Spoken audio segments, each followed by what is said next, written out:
Hello everyone, my name is Shadan Saifi. I have qualified UGC NET JRF in sociology. तो आज का हमारा topic है basics of research.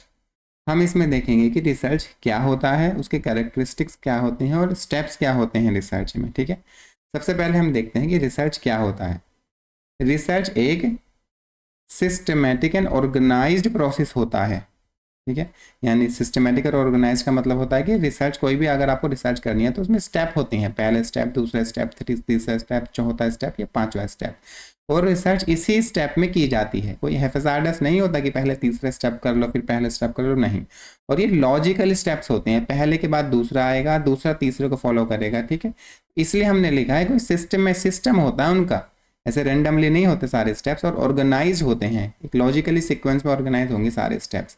Process इसलिए कहा है कि वो स्टेप्स होते हैं, कोई एक बार में रिसर्च नहीं हो जाती, उनको स्टेप बाय स्टेप फॉलो करना पड़ता है, एक प्रोसेस होता है उसका। और ये सब हम क्यों करेंगे? ताकि हम डेटा को या इन्फॉर्मेशन को कलेक्ट करें, कलेक्ट करने के बाद हम उसको एनालाइज करें। ठीक है, एनालाइज करके हम कोई इन्फॉर्मेशन निकाल ली, हमें डेटा से हमें तो कुछ पता चलेगा नहीं, कुछ फॉर्मूलेज वगैरह लगाने होते हैं या परसेंटेज निकालनी है, उसको एनालाइज करके हम अपने रिजल्ट्स पर आने की कोशिश करते हैं। उस डेटा से हम एक एक्सट्रैक्ट निकालते हैं डेटा का, और उस डेटा को जो हमारा रिजल्ट आया उसको इंटरप्रेट करने की कोशिश करें। ठीक है, यानी कि जो हमें रिजल्ट्स मिले हैं उसको हम कॉन्टेक्स्ट में अप्लाई करें कि ऐसा क्यों हुआ है। जैसे कि हम एक एग्जांपल से समझेंगे, पहले इसको पूरा पढ़ लेते हैं ताकि हमारे अंडरस्टैंडिंग जो है वो बढ़ जाए एजुकेशन में या किसी भी फील्ड्स में जिसमें हम रिसर्च कर रहे हैं, या फिर हम कोई नए फैक्ट्स डिस्कवर करें, नई नॉलेज हम ऐड करें, या फिर कोई प्रॉब्लम सॉल्व करें। ये तीनों चीज़ें हो सकती हैं, या तो हम किसी चीज़ को अंडरस्टैंड करने के लिए रिसर्च करते हैं, या कुछ चीज़ डिस्कवर करने के लिए रिसर्च करते हैं, या कोई प्रॉब्लम सॉल्व करने के लिए रिसर्च करते हैं। अब देखो कलेक्टिंग क्या है, जैसे कि आपको पता लगाना है कि 15 से 17 साल के, ठीक है, कितने बच्चे जो हैं वो उनका वेट एक मिनिमम वेट के नीचे आता है। ठीक है, उनका मिनिमम वेट के भी नीचे वेट आता है। ठीक है, हमने तो डेटा कलेक्ट किया सारे, हमने एक सैंपल लिया 15 से 17 साल के बच्चों का। ठीक है, उनको हमने उस डेटा को एनालाइज किया, उनका वेट मेज़र किया, और उसको वेट मेज़र करने के बाद हमने एनालाइज किया और पाया कि 100% में से 30% जो बच्चे हैं उनका वेट, एक मिनिमम वेट हम मान लें कि 50 किलोग्राम मिनिमम वेट है, उससे नीचे आ रहा है। ठीक है, अब हमने उस इंफॉर्मेशन को इंटरप्रेट करने की कोशिश करी। ठीक है, तो ये ऐसा क्यों हो रहा है, 50 किलोग्राम से उनका वेट नीचे क्यों आ रहा है? कोई भी रीज़न हो सकते हैं कि उनके पॉवर्टी एक इश्यू हो सकता है उसका, ठीक है, उनकी लोकेलिटी इश्यू हो सकता है, या फिर उनको रिसोर्सेज, लैक ऑफ रिसोर्सेज भी इश्यू हो सकता है। ठीक है, तो हमने उस डेटा को जो हमें एनालाइज करके इन्फॉर्मेशन की मिली उसको इंटरप्रेट करने की कोशिश करी, ताकि हम समझ पाए कि ऐसा क्यों हो रहा है, क्यों बच्चों का वजन कम है, और नए फैक्ट डिस्कवर कर सकें। यहाँ पर तो हमें कुछ अंडरस्टैंडिंग ही देखनी थी। अब इसको प्रॉब्लम सॉल्विंग भी होती है रिसर्च में, कि अगर आप इसको रिसर्च को एक्सटेंड करना चाहे तो आप ये रिसर्च एक्सटेंड कर सकते हैं कि हम क्या स्टेप लें जो बच्चों का जो वेट है वो इस मिनिमम वेट से ऊपर चला जाए, यानी कि वो हेल्दी हो जाए फिर से। समझ गए आप? अब आते हैं, पहले रिसर्च के टॉपिक को अच्छे से समझ लेते हैं। It is a way of thinking to critically analyse a work. जो रिसर्च करते हैं ना, असल में रिसर्च एक प्रोसेस तो है ही, मगर आपके वो मेंटल स्टेट को इस तरह से डेवलप कर देता है कि आप किसी के अगर रिसर्च पढ़ोगे तो उसको क्रिटिकली एनालाइज करने के लायक हो जाते हो कि उसने रिसर्च के स्टेप्स पूरे किए हैं या नहीं है, उसकी रिसर्च रिलायबल है भी या नहीं है। ठीक है, अब रिसर्च की हम सबसे पुरानी डेफिनेशन देखते हैं कि 2 वर्ड से मिलकर बनी है। री मतलब अगेन, सर्च का मतलब होता है ढूंढना, फाइंड करना। तो रिसर्च का मतलब हो जाएगा सर्च फॉर न्यू फैक्ट्स और नॉलेज, नए फैक्ट्स और नॉलेज की को ढूंढना या तलाश करना। ठीक है, अब आते हैं कैरेक्टरिस्टिक्स ऑफ रिसर्च। पहला इसका कैरेक्टरिस्टिक्स है कि रिसर्च जो है वो ऑब्जेक्टिव होनी चाहिए।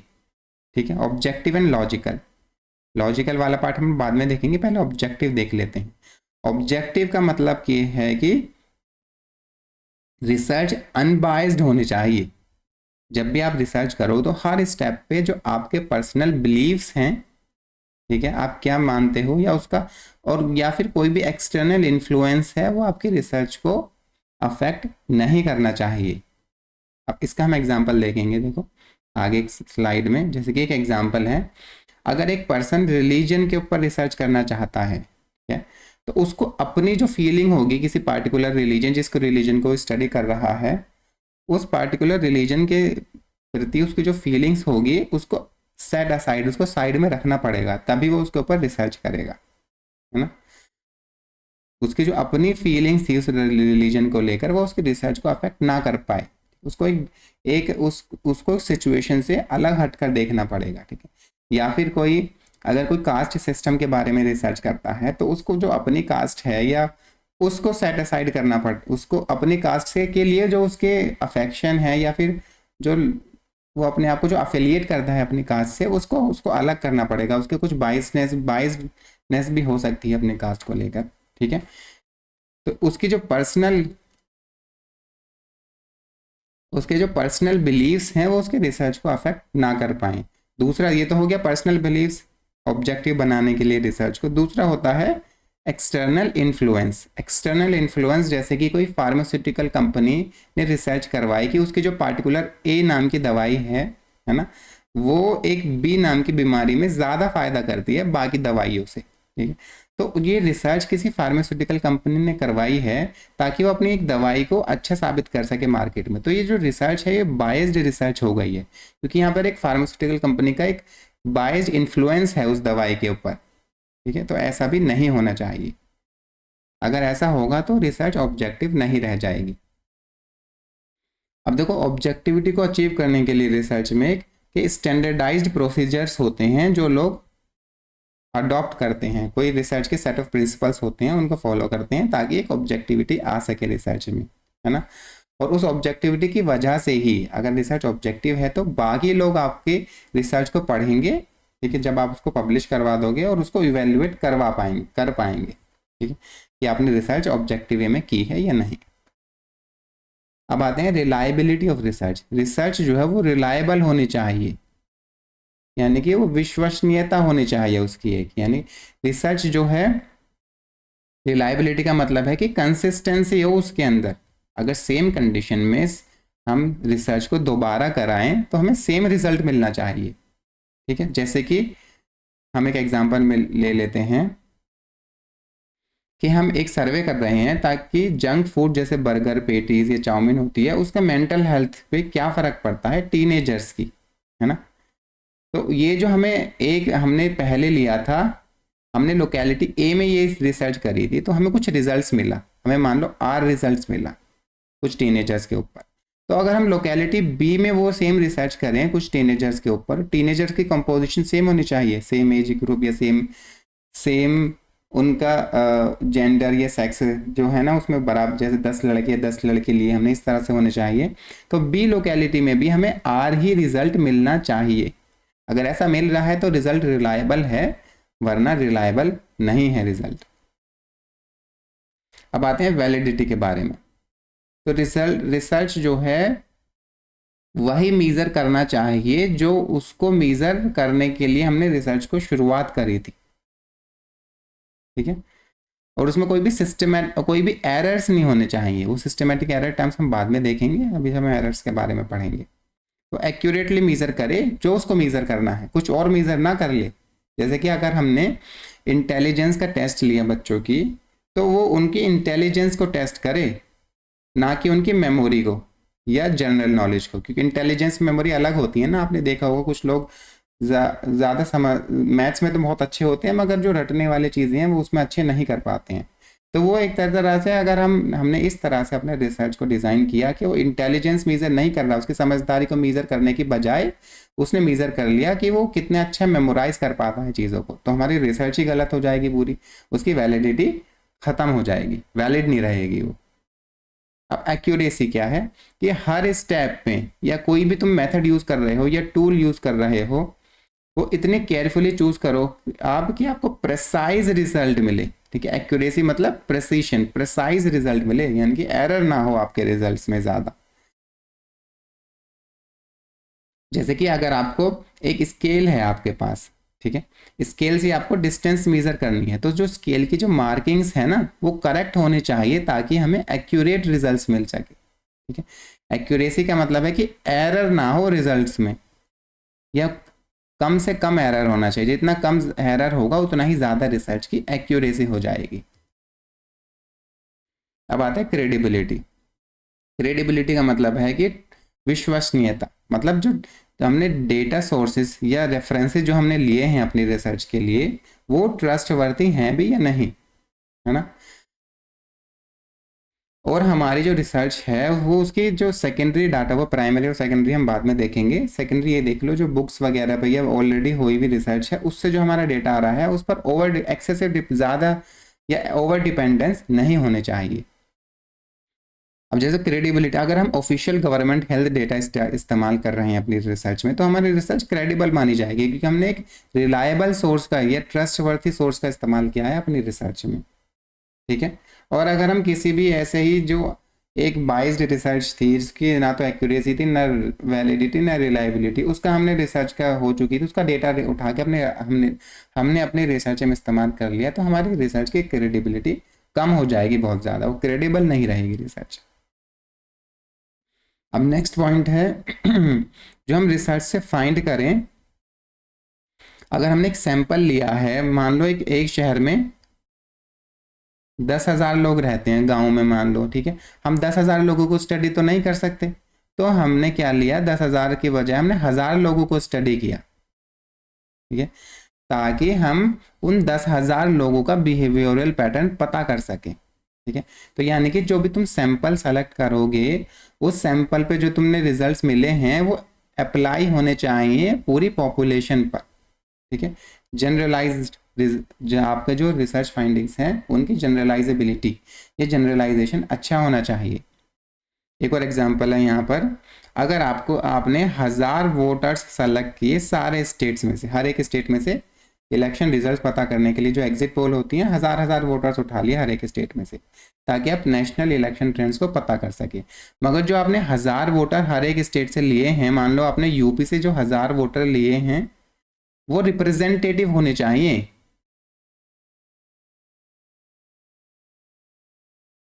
Of all population. मतलब अगर 1,000 हैं यूपी में, अगर मान लो कि 10% कोई पार्टिकुलर कैटेगरी के लोग हैं, 10% दूसरी कैटेगरी के लोग हैं पूरे यूपी में, तो 1,000 जो लोग हैं ना, 1,000 का 10% क्या हो जाएगा, तो उस पार्टिकुलर ए कैटेगरी के 10% है, बी कैटेगरी के 10% है, तो 1,000 में भी जो ए कैटेगरी के लोग हैं वो 100 लेने पड़ेंगे आपको और बी कैटेगरी के भी 100 लोग लेने पड़ेंगे ताकि डेटा रिप्रेजेंटेटिव रहे। नेक्स्ट पॉइंट है कि जो रिसर्च जो है ना वो रियल लाइफ एक्सपीरियंस या ऑब्जर्वेशन से की जाए या एविडेंस से, कोई एजम्पशन बेस्ड रिसर्च ना हो, ठीक है। एजम्पशन पे रिसर्च बेस्ड नहीं होनी चाहिए। जैसे कि ऑनलाइन क्लासेस में स्टूडेंट कैसा परफॉर्म कर रहे हैं वो आप ऑब्जर्व करो स्टूडेंट्स को, है ना, ऑब्जर्व करो और अपना डेटा कलेक्ट करो, तब आप पता कंक्लूजन पे आओ कि ऑनलाइन क्लासेस में बच्चों की परफॉर्मेंस कैसी है। सिर्फ आपने एज्यूम कर लिया कि ऑनलाइन क्लासेस में बच्चों की परफॉर्मेंस अच्छी नहीं होगी, तो ये एजम्पशन एक वैलिड रिसर्च नहीं माना जाएगा, ठीक है। और लास्ट पॉइंट है कि रिसर्च जो है एक clear step by step procedure follow करे, ठीक है, जैसे कि लॉजिकल होनी चाहिए, इसका मतलब रिसर्च जो स्टेप बाय स्टेप, पहले पहला स्टेप आया, ठीक है, फिर दूसरा स्टेप, फिर तीसरा स्टेप, फिर चौथा स्टेप, तो यहाँ पर एक step by step procedure follow किया जाता है रिसर्च में। जैसे कि एग्जांपल, पहले हमने प्रॉब्लम को आइडेंटिफाई किया, ठीक है, उसके बाद लिटरेचर रिव्यू किया, फिर डेटा कलेक्ट किया, उस डेटा को एनालाइज किया, फिर हमने कंक्लूजन निकाला, तो ये step by step logical procedures हैं, यही फॉलो करने हैं रिसर्च में। हाँ, अभी 2 पॉइंट और हैं कि रिसर्चर जो है वो हर रिसर्च के स्टेप में रीज़न का इस्तेमाल करे, यानी कि जो अपनी तर्कता है उसका इस्तेमाल करे, अपनी तर्क बुद्धि का इस्तेमाल करे, ठीक है। जो उसका एग्जांपल हम देखते हैं, अगर हाई शुगर इनटेक से ओबेसिटी हो जाती है, यानी कि लोग मोटे हो जाते हैं, और ओबेसिटी से डायबिटीज़ हो सकती है। तो हमने क्या अपने रीजनिंग का इस्तेमाल करके ये निकाला कि शुगर जो है वो डायबिटीज़ के रिस्क को बढ़ा देती है। ठीक है, अब ये एग्जाम्पल मैंने लिया है, ये कोई एग्जाम्पल सही है नहीं, बस वो कोई डॉक्टर ही बता पाएगा, बस मैंने सिखाने के लिए एग्जाम्पल लिया है। तो एक रीज़न है ना यहाँ पर, शुगर से ओबेसिटी होती है, ओबेसिटी से डायबिटीज़ होती है, तो शुगर से भी डायबिटीज़ हो सकती है। तो ऐसा हर एक स्टेप पे जब भी आप कंप्लीट रिसर्च कर रहे हो तो हर इस रिसर्च के स्टेप पे आप रीज़न का इस्तेमाल करोगे। ठीक है, और जो दूसरे लोग होंगे वो आपके रिसर्च को रिपीट कर पाएँ, है ना, और अगर वो आपके रिसर्च को रिपीट कर रहे हैं तो उनको सेम रिजल्ट मिल पाए, ऐसी रिसर्च होनी चाहिए ना। अगर आपने कोई भी रिसर्च करी ए मेथड का यूज़ करके और आपको आर रिजल्ट मिले, तो अगर कोई दूसरा भी ए मेथड का यूज़ करे तो उसको भी आर रिजल्ट मिलने चाहिए। हम पहले भी पढ़ चुके हैं ऊपर पॉइंट। ठीक है, ये देखिए रिलायबिलिटी के पॉइंट में। ठीक है, रिलायबिलिटी वाला पॉइंट रिपीट हो गया है यहाँ पर, कोई बात नहीं, दोबारा पढ़ लिया हमने। अब आते हैं स्टेप्स ऑफ रिसर्च। तो 7 इस रिसर्च के स्टेप होते हैं, हम इसे जल्दी से देख लेंगे। देखो ये स्टेप ये जो 7 हैं ये फिक्स नहीं है, कम भी हो सकते हैं, ज़्यादा भी हो सकते हैं, वो डिपेंड करता है कि रिसर्चर क्या पता कितने स्टेप और इंक्लूड करना चाहता है, उसमें कर भी सकता है वो। मगर एक हमने मिनिमम देख लेते हैं मोटा मोटा क्या क्या रिसर्च के स्टेप हो सकते हैं। सबसे पहला कि आप प्रॉब्लम को आइडेंटिफाई करें। ठीक है, एक स्पेसिफिक क्वेश्चन पूछें, कोई ब्रॉड क्वेश्चन ना हो, उसको नैरो डाउन करें क्वेश्चन को। ठीक है, जैसे कि ये पूछने से, जैसे हम इसके पूछने के बजाय कि स्क्रीन टाइम बच्चों क्या स्क्रीन टाइम स्लीप पैटर्न को कैसे अफेक्ट करता है, ये एक ब्रॉड क्वेश्चन हो गया। इसके जगह ये पूछें कि स्क्रीन टाइम जो है वो स्लीप पैटर्न को कैसे अफेक्ट करता है, किसकी, टीनेजर्स की। और कौन से टीनेजर्स, जो हाई पेरेंटल इनकम ग्रुप में आते हैं। और कहाँ पर आते हैं, दिल्ली में आते हैं। तो हमने अब यहाँ पर अपनी रिसर्च को नैरो डाउन कर दिया है। तो ये जो प्रॉब्लम जब आइडेंटिफाई करो तो उसको नैरो डाउन करना भी बहुत ज़रूरी हो जाता है। दूसरा है लिटरेचर रिव्यू करो। ठीक है, आपने कोई प्रॉब्लम आइडेंटिफाई करी, ठीक है, तो आप उससे रिलेटेड सारी स्टडीज़ या आर्टिकल जो अवेलेबल हैं, ठीक है, वो पढ़ें।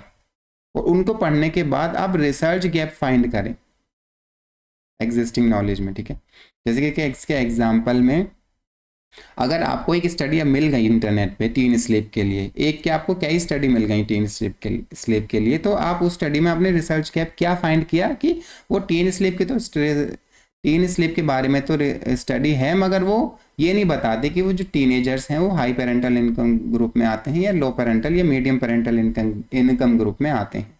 तो आपने उसको एक्सटेंड कर दिया, आपने देखा हम वही वाले टीनेजर्स लेंगे जो हाई पेरेंटल इनकम में आते हैं। ठीक है, और उसके बाद हमने देखा कि हम वही वाले लेंगे जो मेट्रो सिटी में आते हैं। ठीक है, हम जो टीयर 1 सिटीज़ हैं या टीयर 1 में भी जो मेट्रो सिटीज़ हैं उनको ही स्टडी किया हमने। तो हमने जो स्टडी थी उसको एक्सटेंड कर लिया, जो ऑलरेडी स्टडी हो चुकी थी उसको एक्सटेंड कर लिया हमने एक रिसर्च गैप निकाला और अपनी स्टडी की उस रिसर्च गैप को फिल करने के लिए। अब आते हैं डिज़ाइन मेथडोलॉजी। लिटरेचर रिव्यू के बाद एक डिज़ाइन मेथडोलॉजी होती है। उसका मतलब क्या है कि आपको मेथड चूज़ करने पड़ेंगे कि आप कौन से मेथड का इस्तेमाल करोगे अपने रिसर्च में। आप सर्वे लगाओगे, एक्सपेरिमेंट्स करोगे, इंटरव्यू लोगे लोगों के, ठीक है, एटसेट्रा एटसेट्रा। इन सब के बारे में हम आगे पढ़ेंगे। ठीक है, आप टूल्स डिसाइड करोगे, सैंपल साइज दोगे, कितना बड़ा सैंपल होगा, रिप्रेजेंटेटिव सैंपल है या नहीं है, टाइमलाइन डिसाइड करोगे, कब क्या रिसर्च होगी, कितने टाइम लगेगा किसी रिसर्च के स्टेप को कंप्लीट होने में, है ना। जैसे कि हम एक सर्वे मेथड यूज़ कर सकते हैं 100 पार्टिसिपेंट का, ठीक है, स्लीप पैटर्न पता करने के लिए, और उनका हम स्लीप पैटर्न रिकॉर्ड करेंगे 1 महीने के लिए। ठीक है, तो यहाँ पर हमने सर्वे किया, सैंपल साइज डिफाइन कर लिया, ठीक है, हमने क्या पता, हमारा क्वेश्चन था स्लीप पैटर्न, और पीरियड ऑफ टाइम 1 महीना हो गया। ये बहुत ब्रॉड है, इसमें भी उसको भी हम सब डिवाइड कर सकते हैं उस 1 महीने को। अब उसके बाद हम डेटा को कलेक्ट करेंगे। हम सर्वे जो हमने किया था या एक्सपेरिमेंट किए थे या ऑब्जर्वेशन लिए थे, इंटरव्यू लिए थे, उसके अकॉर्डिंग हम उससे जो हमारा डेटा आया था उसको हम कलेक्ट कर लेंगे। ठीक है, ये मेथड्स हैं डेटा कलेक्शन की। अब उस जो कलेक्टेड डेटा है उसको एनालाइज किया जाएगा। स्टैटिस्टिक्स का इस्तेमाल हो सकता है, मीन मीडियन मोड, और आजकल तो बहुत सारे सॉफ्टवेयर्स आ गए हैं जो अब बस उनको डेटा फीड करना होता है और हमें रिजल्ट्स निकाल के दे देते हैं। कोडिंग स्किल्स पाइथन वगैरह भी इस्तेमाल होती है एनालिसिस ऑफ डेटा में, ठीक है। बहुत सारे मेथड्स होते हैं जिनसे हम डेटा को एनालाइज करते हैं और उसको इंटरप्रिटेशन उसका शुरू करते हैं। हम उस डेटा में एक पैटर्न देखने या कनेक्शन देखना चाहते हैं, ठीक है, या कोई कंक्लूजन हमें चाहिए होता है उस डेटा से। जैसे कि एग्जांपल है, हमने बहुत सारी स्टैटिस्टिकल टेक्निक्स का इस्तेमाल किया जो हमने डेटा कलेक्ट किया था, ताकि हम स्लीप पैटर्न को समझ पाएँ टीन्स के, ठीक है, ठीक है, कि उनका जो स्क्रीन टाइम है उनके स्लीप पैटर्न को कैसे अफेक्ट कर रहा है। फिर उसके बाद हम कंक्लूजन निकालेंगे कि हमारा क्या कंक्लूजन आया कि स्क्रीन टाइम टीनेजर्स के स्लीप पैटर्न को अफेक्ट करता है या नहीं करता है, और हमारी जो रिसर्च की लिमिटेशंस हैं उनको हाईलाइट ज़रूर करेंगे। कि हम बताएंगे कि हमने सिर्फ टीनेजर्स स्टडी किए हैं, किस पेरेंटल इनकम ग्रुप उनकी इतनी थी, ये वाला एरिया हमने स्टडी किया है, ठीक है, उस टीन्स की कंपोजिशन ये थी मेल और फीमेल्स की, एटसेट्रा एटसेट्रा, हम सारे लिमिटेशंस क्लियरली मेंशन करेंगे। उसके बाद जो भी हमारे रिजल्ट्स होंगे उसको हम शेयर करेंगे, हम एक रिपोर्ट बनाएंगे, ठीक है, उस रिपोर्ट को पब्लिश करेंगे किसी पेपर में या अपने पेपर्स प्रेजेंट करेंगे कॉन्फ्रेंसेस में, ऑनलाइन शेयर करेंगे, ठीक है। और हमारी रिसर्च किसी की मदद कर सकती है पॉलिसी मेकर्स की, ठीक, तो उस रिसर्च का इस्तेमाल किया जाएगा, उस पॉलिसी मेकर्स करेंगे उसका इस्तेमाल पॉलिसी बनाने के लिए। आज के लिए इतना ही। अगर आपको वीडियो अच्छी लगी हो तो लाइक करना, चैनल को सब्सक्राइब करना, ठीक है, और शेयर करना वीडियो को ज़्यादा से ज़्यादा, और कमेंट्स में बताना कि कुछ इम्प्रूवमेंट क्या करना चाहिए मुझे अपनी टीचिंग में। Thank you.